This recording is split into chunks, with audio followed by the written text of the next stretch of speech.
I don't know. People don't play board games much anymore. They play video games or something on their cell phone. But whatever. Monopoly has been a popular game for many years. And here we have an image of this Christ figure sitting down, and he's playing Monopoly. Notice he's playing by himself, and he's got this kind of knife in his hand, and he's stuck it into one of the cards, and he's looking at the card. It's kind of interesting.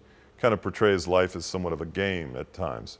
And Monopoly, if you're not acquainted with it, they have some things in there that do pertain to life. They have chance cards, and oftentimes in life you're going to take a chance card. You're going to take a chance. You're going to risk something of your heart, your mind, or even your money.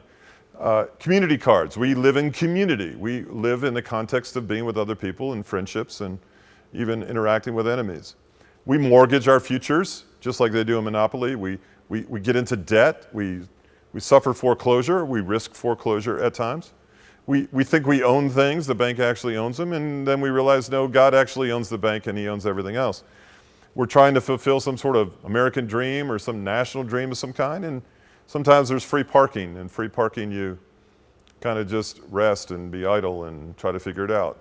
Railroad crossing, there's 4 of them on Monopoly. We often find ourselves at crossroads or crosswalks of decision. So Monopoly is a pretty good kind of metaphor for life.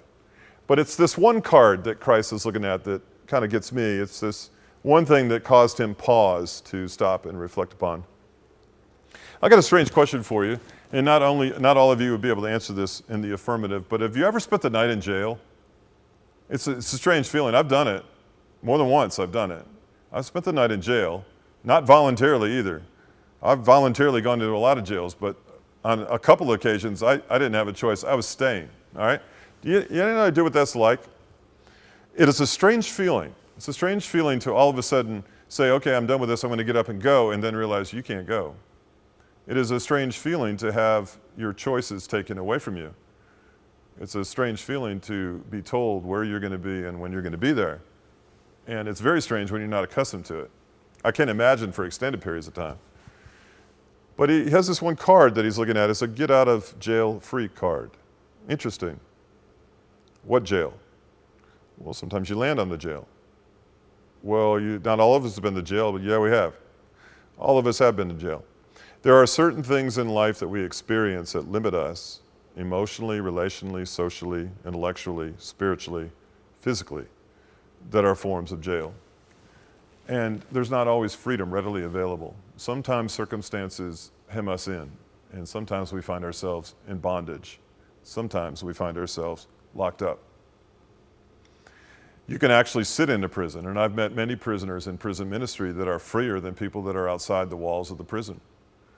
They actually are freer than those who are not in solitary confinement. So this begs the question, if you have some area of your life where you're restricted or in bondage, or your choices have been removed from you, maybe it's an addiction or a relationship or something, compulsion of some kind, a fear of some kind.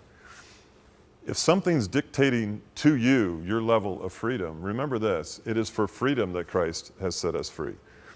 There is a freedom that comes through this relationship with him. And he's particularly enamored with this board with the get out of jail free card. Now, friend, freedom is not cheap. Never has been and never will be. Look at the nation of America.